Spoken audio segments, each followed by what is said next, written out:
In the matter of the people of the state of California versus Orenthal James Simpson, case number BA097. And so, my fellow Americans, ask not what your country can do for you. Boom, we are back. Ask Can you what believe the you can Patriots do won? for your country. I was gonna say that or something similar to that, which is fun. I think next year the Bears are gonna play in Madrid, and my dad wants to go, and that'd be fun because they a lot of the teams play exhibition games in Yeah, yeah. Europe. That'd be dope. I So don't we're think those going. are exhibition games. I think they're actual Are they real season games? games. Yeah, I can't yeah, wait. yeah. Yeah, the Gonna be NFL's attempt fun. to like expand globally, they're like, listen, we're gonna turn this thing around and we're gonna overtake soccer in England. It's like I don't think that's gonna happen. No, they're absolutely not going to do that. But Keep trying. it is fun. Like I saw the Super Bowl when I was studying abroad in Italy, like in the middle of the night at a bar, and that was super fun. That's fun. You know, Yeah, yeah, yeah. Into it. like why not? Um, well, why don't you go ahead and introduce us? Hello everyone. Welcome to Doomed to Fail. We bring you historical disasters and failures like the Patriots.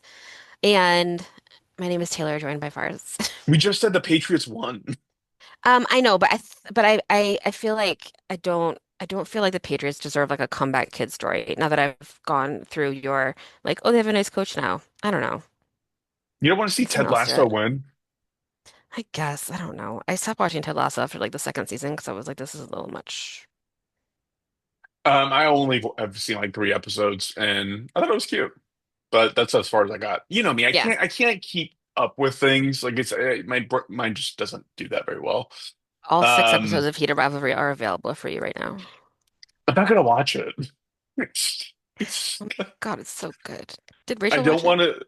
No, no, I don't want to see a love story. That's not interesting to me. Ugh, it's so good. Oh my God, it's so much more than that. Keep going. You go. Um, okay, I have a very, very fun story today. This is the I was I started going like picking this topic, or I started thinking about this topic, and the more I went into it, the more I was like, this is like so insane, and like you can't believe this guy's real. Like it actually touches a little bit on your like it touches on your story from last week, only Hmm. in the sense that this person lived like an insane Hmm. life, and in this case, in a pretty short period of time. Fun. So. I'm gonna cover this individual. Very interesting, very confusing. And I'm gonna start by telling you where, I got the inspiration, which was 2 movies that are based on a book. The book is called The Day of the Jackal. The movie is called The Day of the Jackal from 1973. And then you have the movie The Jackal that came out in 1997, which is kind of like a rough remake of the original, starring Bruce Willis and Richard Gere. Hmm. Have you seen any of these? No. My dad showed me The Day of the Jackal back when I was a kid, and it scared me because the guy was an absolute sociopath. And I was like, "Why'd you show this to me?" Parents, it's our job to have your kids watch a Terrify your movie that kids. ruins their life. Yeah. So the movies basically focus on a freelance serial killer, like a mercenary serial killer type person. Hmm. He's kind of like a black ops operational guy, but one that does it for money rather than country, basically. Hmm. And for the longest time, I thought the movies were based on a real guy. I thought like there was an inspiration for it because I heard there were some true story elements to it. Then I got deeper into the research here, and then I realized that the real guy got the name the Jackal because some journalists, after there was like a raid in his place, his house or whatever, they found the book, The Day of the Jackal, and they gave him the nickname the Jackal. So that's how that kind of came about. So it was like a little bit inverse, but like he's basically this guy. He's basically the guy from the movies. So underneath Wait, but the covering a book guy, the book isn't about him.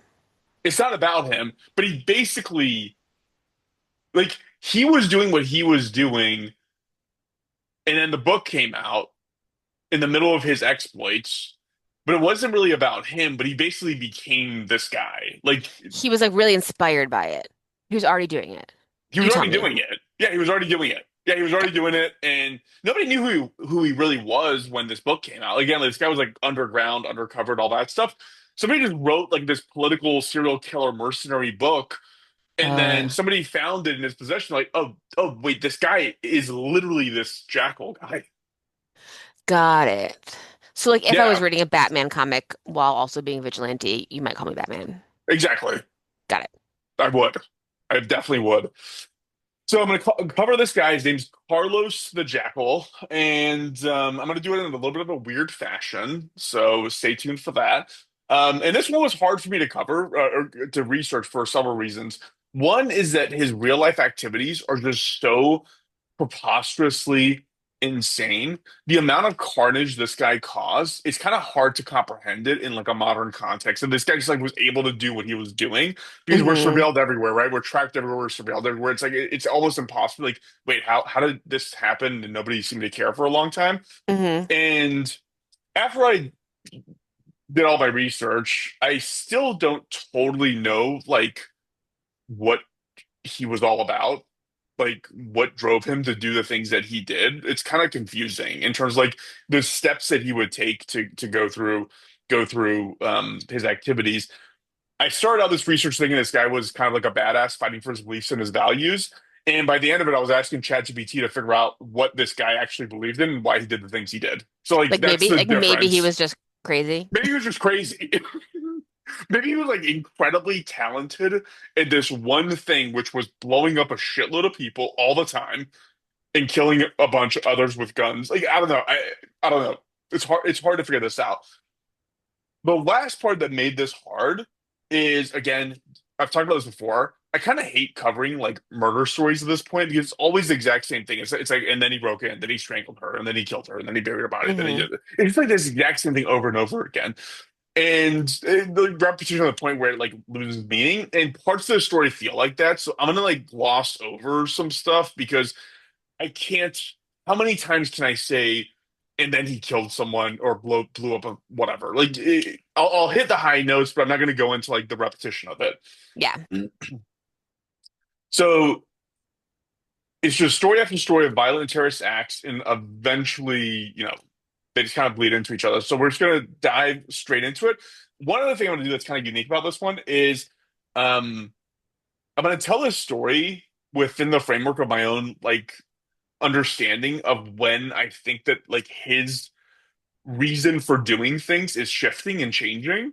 I'm gonna Hmm. like punctuate those in my narrative as a narrative shift. I'm gonna call those out, Hmm. and I'll be telling part of the story that involves his activities, which I don't understand in the context of his previous activities. So like we can kind of like all align in terms of like why would you do this? Why would you go about this action? Oh, like Hmm. are you just a crazy serial killer or are you an ideologue? I can't tell. Hmm. Um, so let's get into it. Who was Carlos the Jackal? So Carlos was born in Venezuela in 1949. He was born to parents who came up during a chaotic time in Venezuela's history, which like has always been chaotic. I know. I'm like, Um, when was it not? Yeah. no, I know. So real quick history lesson, just super briefly, because I'm trying to paint a picture of like his ideology that might help us understand why he was the person that he was. So Hmm. from 1908 to 1935, Venezuela was ruled by this military dictator. And that guy, his name's Juan Gomez. He let a bunch of U.S. oil companies come in and extract oil and generate a ton of wealth for basically Juan Gomez. Like that was it. Like all the oil that was the main thing from Venezuela went into his pockets and his Hmm. coffers. None of that Hmm. went down to like everyday people. So Shocked. obviously, I researched a lot around like when Marxism in general comes into play within cultures, and like this tends to be it. This tends to be like where like 90% of your population is like starving and can't feed their kids, and then like you're super fine and you're doing Yeah. great up there. Um, from here on, I just want to be like super deliberate about the terminology I use. So just so everybody knows, I'm not throwing out around language willy-nilly. I actually went super into the weeds about this because it's super confusing. There are actual distinctions between Marxism, socialism, and communism. So like we use those words so interchangeably in modern life, but like to understand what drives somebody to this kind of ideology, like it's important to like actually understand like what the conditions were and then what the ideology was offering. Hmm. Um, so we'll start on the Marxism front. So it comes in many different stripes, and the fact that a huge class disparity results in Marxist rule is mostly what's relevant about what was going on in Venezuela during this time. It basically provided the grounds for socialism, which is the implementation of Marxism, to take place in Venezuela because of this Hmm. disparity between the wealth. In this case, the version that came out of it was called it was democratic socialism under the political party known as Democratic Action. That's the actual political party that rose up after Juan Gomez stepped down in power. Actually, he died. Um, this was like a tame version of Marxism, and it was in power until 1949 in Venezuela when the Communist Party, which was the radical version of Marxism, took over the country. So democratic socialism is kind of like the what we see today. That's kind of just like, hey, let's like it's what you've said before, which is like what was your framing of it? It's like I nobody was should be saying, poor or something. What would you yeah, say? like I was saying that capitalism is like anyone can be rich. And then like democratic socialism is anyone can be rich, but nobody should be poor. That's what it was. Yeah. That in this context was like the initial stepping stone to the Communist Party, which like it's not that. It's like snitch on your neighbors, kill them. You know, Yes. like it's Yeah, just yeah. it's whatever. Like you get it. And those people were just absolutely nuts. Those are the version of Marxists that were saying if somebody has a different belief than us as a collective, we should just off them and kill them. Yeah. And that's a lot of what was going on. This was like the Stalinization of Marxism, basically. Right. It's not like Soviet, we're not talking like Soviet Russia, you know? Yeah. Like you are Mm. now. Yeah. Yeah. That is Soviet. Like, that is actually like that's the end state that they would get to. Right. So here's the narrative shift part. Carlos's dad was one of these guys. Carlos's dad wasn't like the Democratic Socialist side, he was the Communist Party side of this. For context, Carlos isn't even Carlos the Jackal's real name. His real name is Ilich Ramirez Sanchez. Do you have any idea where the name Ilich came from? Mm-mm. Okay, it came from a guy named Vladimir Ilich Lenin. Oh, there you go. Can you guess Wait, what Carlos's? Go ahead. So his dad named him that? Well, obviously they yeah, didn't name him Carlos the Jackal, but like yeah, yeah, go they ahead. named him Leech. Yeah.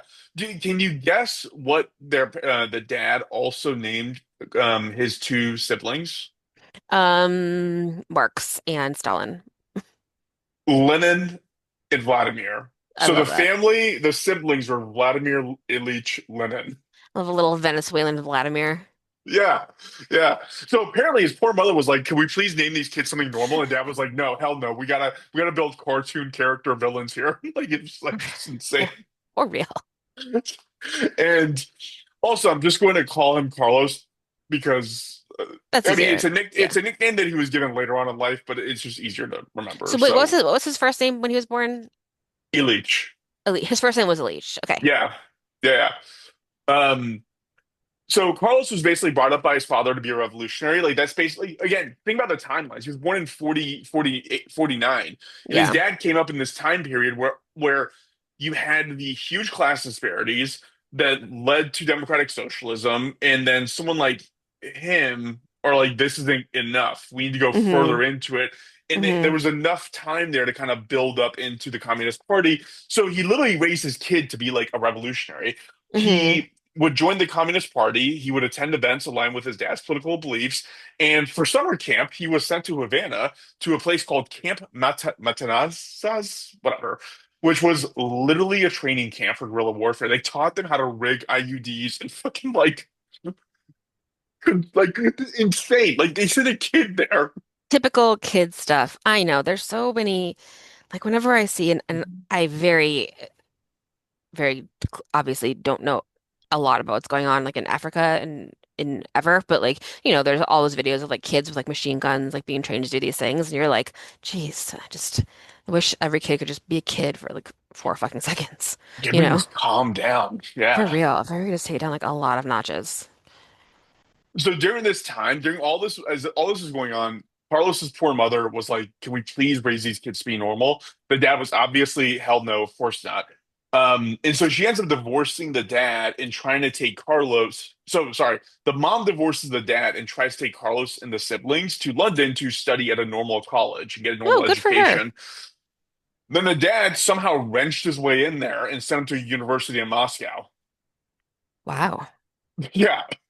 So Yeah, still that's interesting that they so whatever he was doing in the Venezuela, mom was he was making undoing. well, the mom was undoing, but also the dad was like making enough money and like on that side of it to be able to do these things. Like a lot of we hear these stories, like Bin Laden going to school in Europe, like Kim Yeah. Jong-un went to school in Europe. Like that's just stuff like that is wild. Yeah. Yeah. So, regardless, Carlos didn't last this university very long. He was expelled in 1970. I tried to research it. I have no idea why he got Did he expelled, but speak Russian? I don't know. I don't know. You'd presume he would, but I don't know.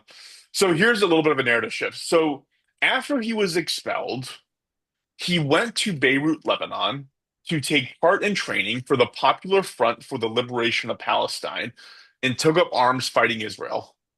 And those are the people that did the Olympic Yeah, I terrorist think attack so. in I think they Munich. were, yeah. Yeah. Yeah. Yeah. It's going to be called it's the PFLP. That's what I'm going to refer to it from here on out. But like Yeah. again, narrative shift, like why this? It, in my mind, I'm like, it's dovetailing with something that's like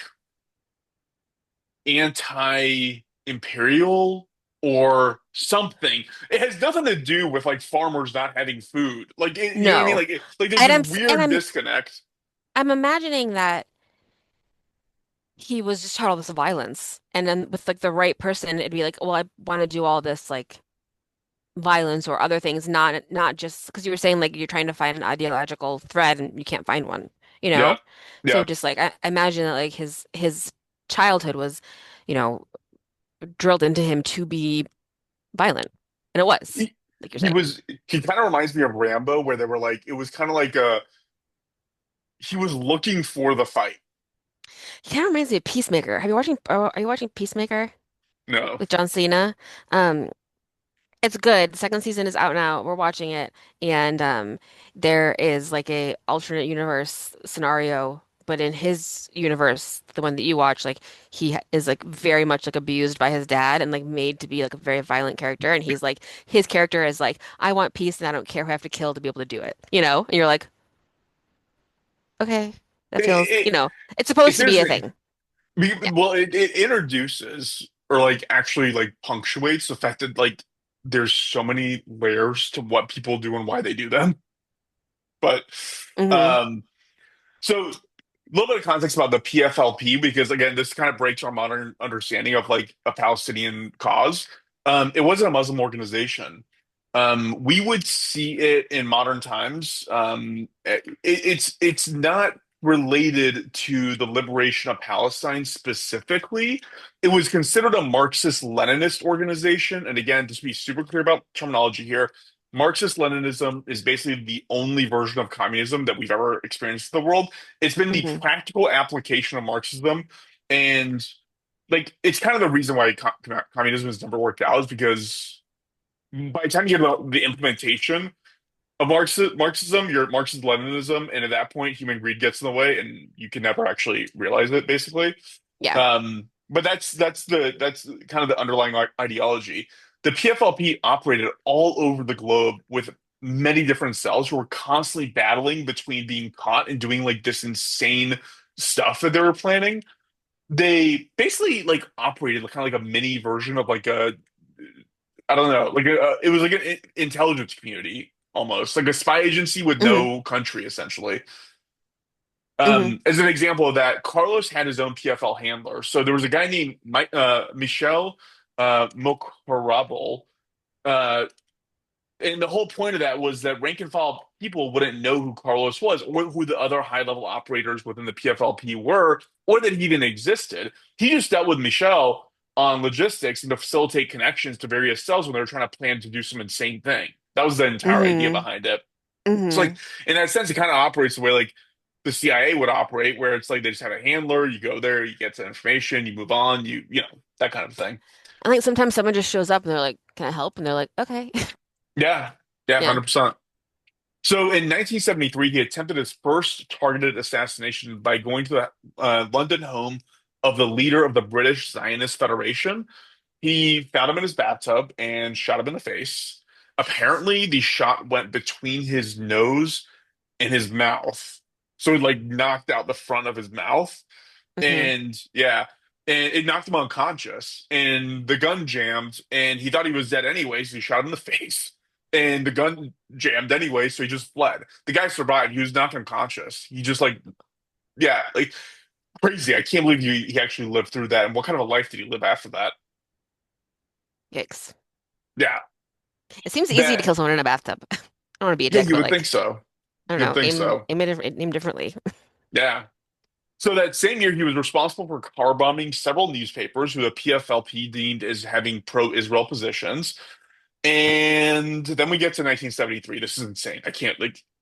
So he took part in a coordinated effort with other groups um, to attack France's embassy in The Hague. Whoa. Yeah. So one takeaway from my research here: anyone who thinks that the world was topsy-turvy now, can you imagine that? You walk into an embassy and just start firing machine. I'm gonna get into the story. This is No, insane. I mean, it's never, what we are learning is that it's never been okay and it's oftentimes been worse than we've ever thought.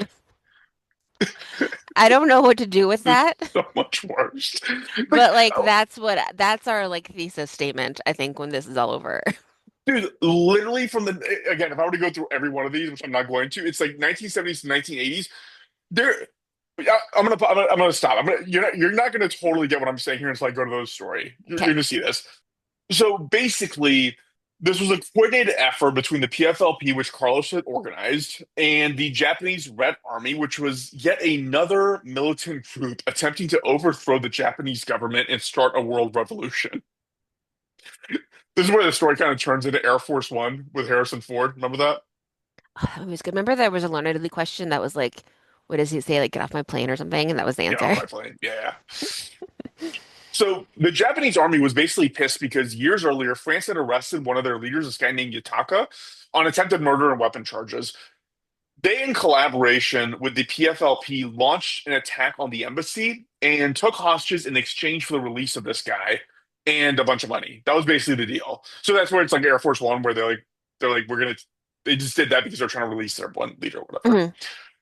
Hmm. Um, this siege and the ensuing negotiations would end up lasting about 3 days, in the middle of which Carlos went to a cafe in Paris, which was a symbolic location in this case, because it was the heart of France. It was right on the Champs-Elysees. It was full of journalists and elites and glitterati people and all that stuff. And then he threw a grenade inside of this cafe. By the way, the hostage situation is happening in The Hague. Right. He's doing this in Paris. Like, do you remember a couple, I don't know, maybe 10 years ago, but someone shot up that cafe in Paris, like similarly, like a terrorist? There's so many of Have, those that went on in I Paris at that mean, time. I can't. It's hard. They kind of blended in together. also, can you just pause and tell me what The Hague is again? It's like it feels like a mythical place. The Hague is a city. I had to research this because I was like, I thought The Hague was a building. It's Right. not a building. It is a city. It is called capital T, The Hague. And it is in what country? It's in. I think it's the Netherlands, That's okay, that's what I thought too. So it's in the Netherlands, but it's also like a neutral place where things where happen. the International Court of Criminal Justice is based, and all that. Yeah, Okay. Okay, okay. Thank you. yeah. That, So, in this attack on this cafe, none of these people had anything to do with the Japanese Red Army, The Hague, nothing. They were just like random ugh, people who were probably on vacation having a coffee and a fucking um, croissant. and a And croissant. God damn it. This action killed two people and maimed 34 others, many of which were children.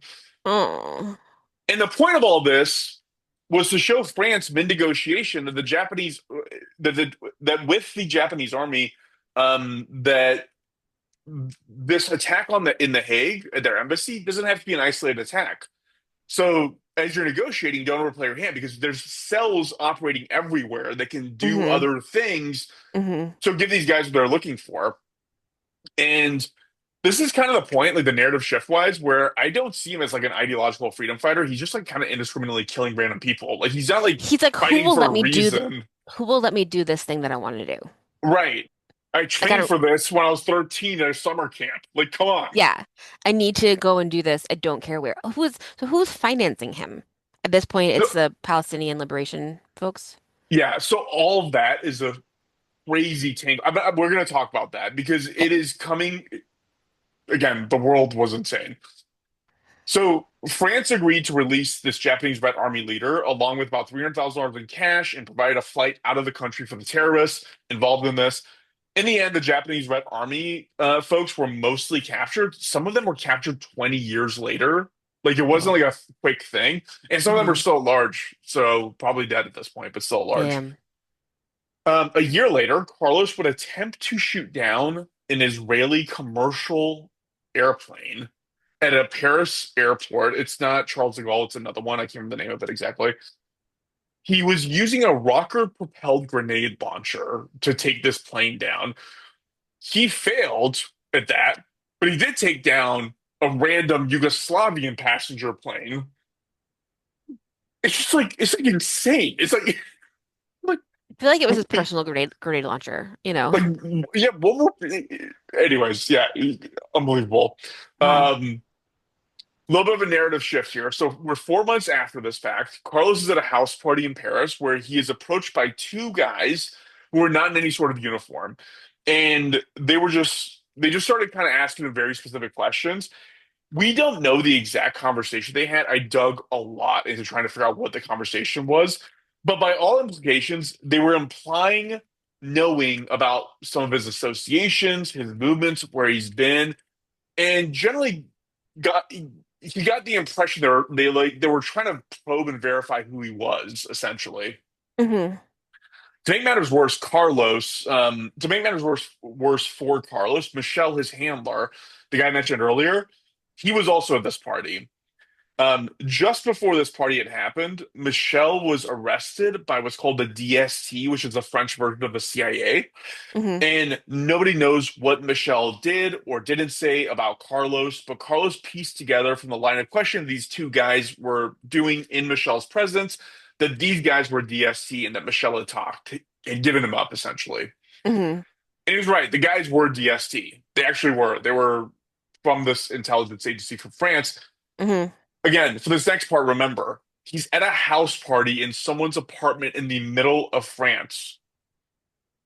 What ended up happening was in that moment, he immediately drew his firearm, shot both of the officers, no hesitation, and then turned and killed Michelle as well. And Whoa. then fled. Left the apartment on a presumably a pre-planned escape route from Right. Paris to Brussels, eventually to Beirut. It's kind of like a super villain Yeah. territory. That is wild. And like to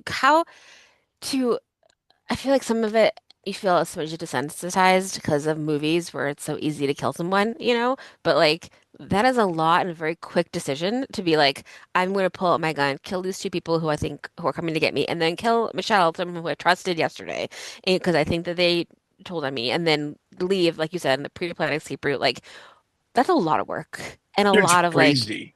you have to be you can't not anyone could do that, I guess. This is like James Bond shit. If James Bond was Yeah. like a villain, Yeah. it's incredible. So, in retrospect, history looks at the killing of Michelle as basically like an operational cleanup by Hmm. Carlos. The most likely thing is that Michelle didn't actually betray Carlos, and that the Ooh. DSC and French authorities already knew who he was. By all accounts, he was just killed because Carlos just couldn't afford to be uncertain in this But in this moment. right, because if I understand what you're saying, he did it like really fucking fast. Yeah, immediately. He's just like, Yeah. huh, these guys are asking questions. Michelle's here. Michelle got arrested. Done. I'm gone. Nuts. Wow. Um, so from this point on, he knows several things. One is that he's known and that he is therefore wanted, and he just doubles down. And this next part is unbelievable. In December of 1975, dude, these are all happening within the course of like 2 years. Like this is not like Yeah. a decade of a life. And how old is he? Like So 30? 75, he was born in 48. So what is that? 27? Yeah, he's 27 years old. It's a lot. Is the guy in the So bathtub the first guy he killed, or probably not? Or the first guy he tried to wait, kill? yeah, probably not. I mean, Yeah. you don't think that at that camp, that summer camp, they strapped a bunch of people who said we should all have food and killed them? Like, They absolutely fucking did. You're yeah. 100% right. Yes. So, do you know what OPEC is? No. Okay. So it stands for the Organization of Petroleum Exporting Countries. It's basically like an association of these countries that get together and decide on major infrastructure level things and how oil moves and pricing and all that stuff. That's the whole point of it. And in 1973, in December of 1975, they were holding their annual meeting at their headquarters in Vienna. Okay, picture this. You have the financial leaders from Saudi Arabia, UAE, Iran, Iraq, Kuwait, Venezuela, all the oil producing countries, all their most important financial people are in this building. It's basically like Davos. It's like Davos, except if you only focus on oil side of things, is what it is. Mm-hmm. So Mm-hmm. everybody's dressed the nines. There's probably, 80 plates of lobster sitting around and caviar and stuff like that. Humans. Humans, yeah, they're using maids as tables. Yeah, it's one of those Yes. one of those deals. Everyone's wearing a Um, mask for some reason. Yeah. yeah, yeah, yeah. Somehow Mm. becomes eyes wide shut. We don't know Yeah. why. Mm-hmm. So Carlos and his team of six break in to the headquarters in Vienna, immediately kill the guards, walk into the conference room where the meeting is being held, start firing their guns into the air. They strap explosives to one side that is where the exit is, and they segment out the people that they consider like neutrals or semi-friendlies versus enemies. And the Mm-hmm. enemies, the guys that are from those countries, they have to sit next to the bomb. And then everybody who's kind of like a friendly or neutral gets to sit on the other side of the The room. farther away you Yeah. can be from the bomb. I was telling my nail lady this, like, obviously, I'm not cut out for the spy business, but like, when you get your nails done, like I do, you put them underneath a UV lamp, and sometimes it hurts like a lot, like it burns, like it feels like your finger's on fire, and I have to take it out and like blow on it and like put it back in.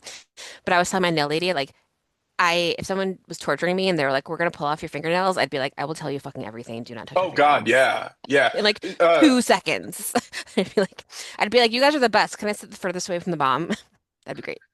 you know what I was thinking? I was watching, I watch a lot of UFC fights, and I was watching the one last time. One thing these guys do is they'll stomp on the other guy's feet when they're like held up against the cage. And I was sitting there thinking, I was like, my big toe curls up a little bit. And I was like, oh my God, what if someone did that to me? And then just like, oh God, Oh my so God. gross. That'd be So terrible. gross. Be like, if someone just step on your feet once, you'd be like, I will tell you literally everything. Please don't do that Anything, again. anything. I just start tapping on them, be like, please stop smashing my feet. So all these people are kind of like in this room. They're now officially hostages. Carlos demands a bus to take him and the hostages to the airport, where he planned to kidnap most of the hostages, except for the leaders that were Iranian and Saudi Arabian. He told them that he's going to kill them. Like that was his thing. He was like, "You guys got to go. Everybody else, we're gonna get money for you." I wonder if we obviously we're are nervous about flying for like other reasons, but like I told you I watched that one Mayday air disaster recently where it was like an Ethiopian pilot who'd been like hijacked 3 times, Yeah, Like it was just like happening all the time in dude, like it's crazy. depending on like where you It's are, like what crazy. part of like the world is like I feel like in the time period like there's always something happening at an airport where someone's trying to like escape with a plane. Like has it ever worked? Like what is that? Like what exactly Yeah, yeah, does that even mean? yeah. It's worse. Yeah, it's worse a lot. Yeah, It's the wild. Japanese Red Army got away with it, and I'm going to tell you how Yeah. these guys get away with it too. Like Okay. it definitely worked. Um, so eventually, he actually does do this. So they actually do bring a bus. The bus takes him to the airport. He loads up all the hostages onto this airplane, and he actually lands in Tripoli. And then he's on his way to Algeria. He is convinced by the president of Algeria to release the hostages. And then he does that about 2 days later, after the hostage, which is when the hostage situation had started. Hmm. Apparently, part of the negotiation was that he couldn't kill the Iranian and Saudi delegation.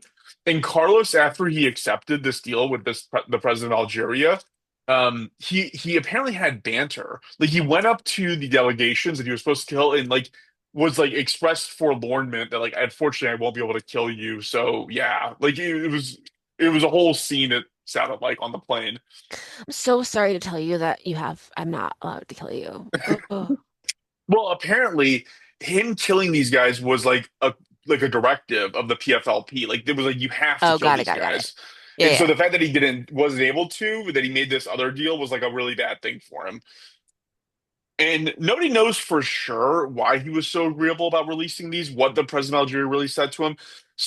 There's been some speculation that he was compensated to the tune of $20 million to release these people. So like that's where what the assumptions are the trade, the bartering was going on there. Hmm. So because he failed his mission, the PFL was pissed at him and they were like, you didn't do what you were supposed to do. And we also think you took a bunch of money, which is like the most anti-Marxist Leninist thing in the world. You just took $20 million. Like not Of good course from they like do. a Yeah, yeah. yeah. Um so he's basically like expelled from PFLP in 1976. So shortly after this, he settles in Yemen and set about founding his own organization. And I don't totally know what founding an organization in this context means. It's just like you're looking for a bunch of other maniacs who want a reason to just carry a grenade launcher around. I don't. I think yes, sometimes. Yeah. Maybe that. So so he called it the Organization of Armed Struggle and started recruiting rebels. It was around this time he formed a partnership with the Stasi, which was the intelligence arm in East Germany. So this is before the Berlin Wall came down. It Hmm. was basically like it was KGB light, like it was basically KGB, but just for East Germany. Hmm. Um, and so ideologically, there was some alignment there with Carlos and his past Marxist-Leninist beliefs and all that stuff. So I think that's where that came about. Hmm. It was also around this time that he met his future wife, a Huh. very unfortunate woman named, named Magdalena Kopp. Magdalena was a West German photographer and also the founder of another terrorist cell named the Revolutionary Cell. Oh, well, they had some stuff in common. They had some stuff in common. Um, I could do a whole side quest on the again. Just this story about this one guy, I've named like 4 or 5 random terrorist cells that are completely different from organizations that are totally different from each other, just blowing shit up in all the countries. Like, You know what was in my local paper the other day is they caught like 4 people making bombs in a tent in like the middle of the desert. And they like got caught because they like were talking to an FBI person, of course, and that person like was an undercover agent and got them. But I'm like, they came from LA out into the desert to build bombs. I don't even know why, but you're like, they're just like hipsters in their 30s. I'm like, what? What? But like yeah, I guess that is how it's happening. again, whole side quest on this thing that Magdalena Cope founded, Revolutionary Cell. It was just a bunch of bombings, hijackings, like killing. That's basically it.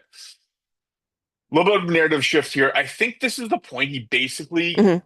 became a mercenary. I think this is like the point that flip is switched. So, um, for example, in 1981, the president of Romania, who was the one who led Romania through their communist transition, a guy named Nicolae Ceausescu, um, terrible, terrible human being. Like he's a whole other thing. The torture camps that guy was responsible for is obscene, and the fact that nobody seems to care is insane. He paid Carlos to bomb the headquarters in Munich of Radio Free Europe. So that was basically so it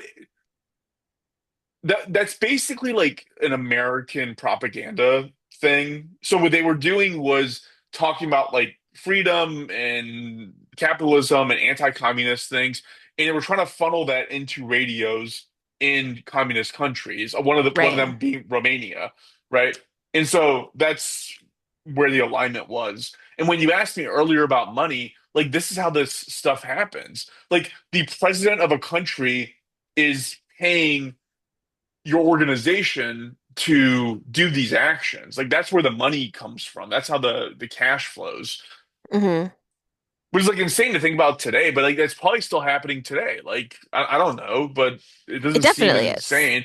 I mean, Yeah. especially with things like I mean, with like crypto, like why wouldn't you do it that way? Like it's untraceable. Like yeah. Yeah. So after this happened, Magdalena was arrested for very stupid reasons. I'm not going to go into the weeds with. I'm already taking a long time with this. What was she a citizen of? Russia? Germany, Germany? Okay. East yeah, Germany. no, West Germany, West Germany. Okay.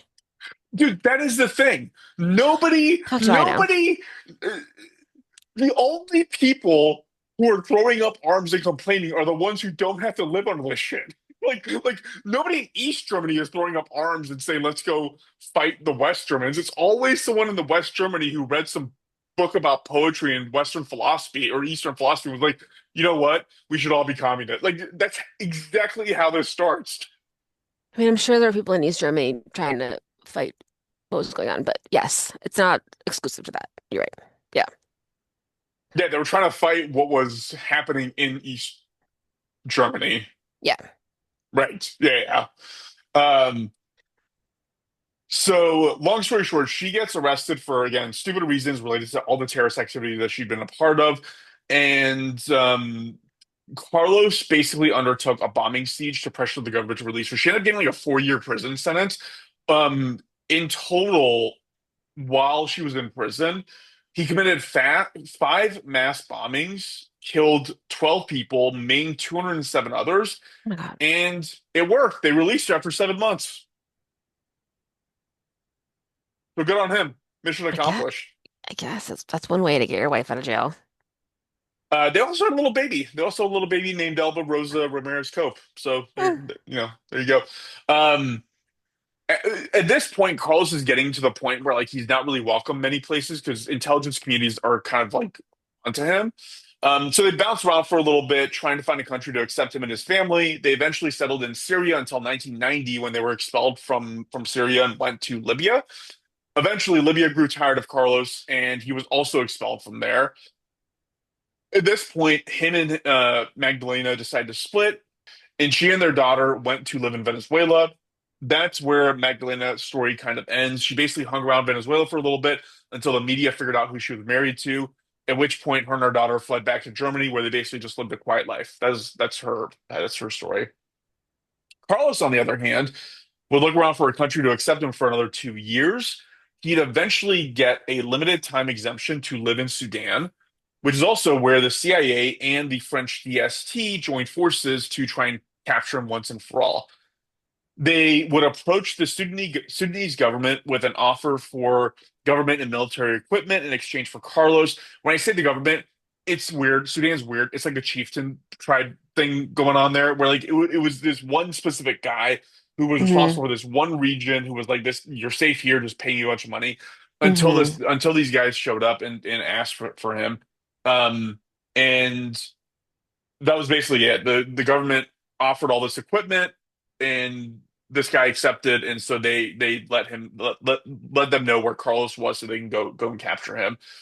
Hmm. Carlos would wake up at 3 a.m. on August 14th, 1994, surrounded by men who would shackle him to the bed, tranquilize him, and fly him via private jet to Paris. He Wow. was tried for various murders and bombings. He was sentenced to life in prison without the possibility of parole. Later on, he'd get 2 more life sentences tacked onto him. I think he's been in solitary confinement the entire time. Where And is then he? like he's in France. Okay. Yeah. And like again, this is the yada yada part of the story where it's like, and then they figured out he killed this person. Then they figured out he killed that person. Then he bombed this Yeah. thing, and then he took down this plane. And so he just he started getting things racked on top of each other in terms of sentences, but he's never getting out of jail. Um, and yeah, he's basically been in jail this whole time. He's 76 years old. And again, kind of a narrative shift here. He's also like was really into and like extolled praise on the Islamic Revolution in Iran and also on the September 11th attacks, which I'm like, did he, what ideology is that? Right. He just like wants to be violent. I feel like it's He just wants violence. violence, like Yeah. whatever it is. Yeah. It's something about like bringing down the world order by any means necessary with no consideration of what that means afterwards. Yeah. Anyways, Yeah, 76 years old, sitting in prison. Magdalena died, I think. I didn't even mention this, but he was actually married two more times while he was still married. Like his life is like insane. Yeah, His life is so you don't insane. have to do that. He was like 48 years old when he got arrested. He's been in jail for I guess 30 years now. It really is wild that like there are people just like carrying around bombs, and like doing this stuff somewhere in the world. Yeah, that was one thing I realized researching this. I was like, something was going on in that 60s to like 80s time frame. There were so many of these organizations. And Everybody I would research that connected to this guy. Oh yeah, he founded this organization that was just bombing the shit out of Germany, and this guy founded this organization that hmm was bombing the shit out of Italy, and this guy it's all it's wild. and I wonder if a lot of that has changed into cyber and like data crimes. You know? Yeah, Like now like when we were talking about like the FBI's most wanted list, like a lot of those people are like Russians wanted for cyber crimes, you know? yeah. Like so I wonder if a lot of it is because that can technically cause a ton of damage as well. You know what I mean? Like if you can Yeah, it depends on what it is that you think you're trying to accomplish. Like this, hmm like yeah, none of them achieve their real end goals. Yeah. Like the Red Army, the Japanese group, like they were trying to start like a worldwide revolution. Like they were like going all in. Like yeah, wild Yeah. stuff. Yeah. So, anyways, good punctuation point. Um, for the love of God, people stop radicalizing yourselves. Left, right, center. Yeah. Stop doing it. Just calm down. As bad as you think everything is in your moment in time, you're not a snowflake. It's always chaotic because people are chaotic and things go nuts. I think yes, and also it's okay to be freaking out right now because I don't know how you're supposed to do normal stuff and also be aware of what's going on. Uh, put it within the framework of human history I and think know. about it I know. within I that. know. No, I know. And I know that's kind of like what we're trying to do too, but it's still, it feels like a lot. And like, I guess, yeah, the answer is like, it's always been a lot. Yeah. Yeah. hmm If it's not this, it's something else. And if it wasn't this, it's always, yeah, across the board. Across Yeah. the board. The fact that there hasn't been an actual movie made about this guy, there was one made, I think it was like Venezuela. It was like shitty reviews. Like, like this is one guy. There's probably like thousands of guys like this all across the world that are doing these kinds of things and living these kinds of lives. And we're so centric to our part of the world. And it's like there's a whole bigger world out there that like is also hmm dealing with a lot of stuff. So I know. I mean, yeah, like you, I don't know, like I said, this one, like there's so much stuff going on that I don't know about. That is terrible. So many bad things yeah, and happening. there's and also so many good things. hmm The world is always like that. That's true. That's true. That's my story. Carlos the Jackal, wild guy. Very, very wild guy. Yeah. I hadn't heard about that. Also, parents, don't put your kids in summer camps where they learn how to make grenades. Like, just don't do it. Just let kids be kids for like a little while, you know? Like they're gonna find out about this stuff. It's Yeah. hard. Like I talk to my kids about hard stuff, but I'm like, but we're very lucky, you know. We have a very good everything. So it's hard. Like I was telling my husband, like it's hard because I have everything I've ever wanted right now. I love my house, I love my friends, I love my family, I love my job, I everything. And it's hard to be like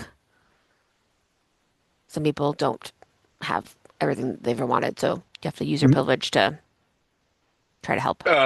most people don't have everything they've ever inevitably. wanted.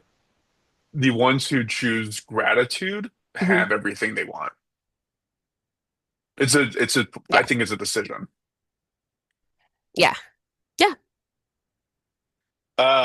That being said, Oh, Taylor, that's do very we nice. have anything to read off?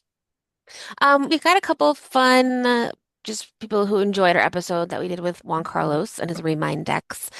Justin emailed in that he really liked it and then wanted to hear more. And my friend Nicole was listening to it last night and was texting us about it as well.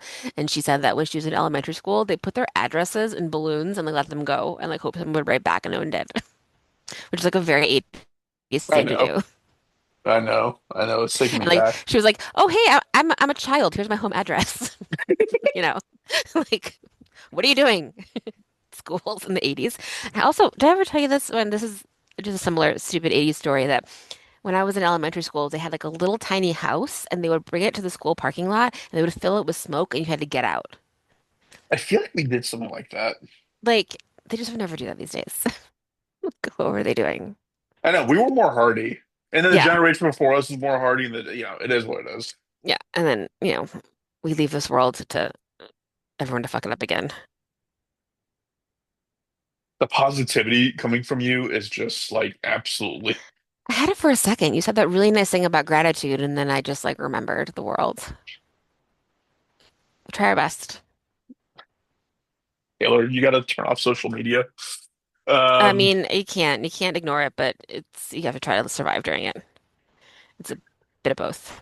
Cool. Well, yeah, thank you. Thank you, everyone. If you have any ideas or want to talk to us, we're at doomedtofallpod@gmail.com, Instagram, all the socials at doomedtofallpod, and let us know what you think. Sweet. Thanks, Taylor. Thank you.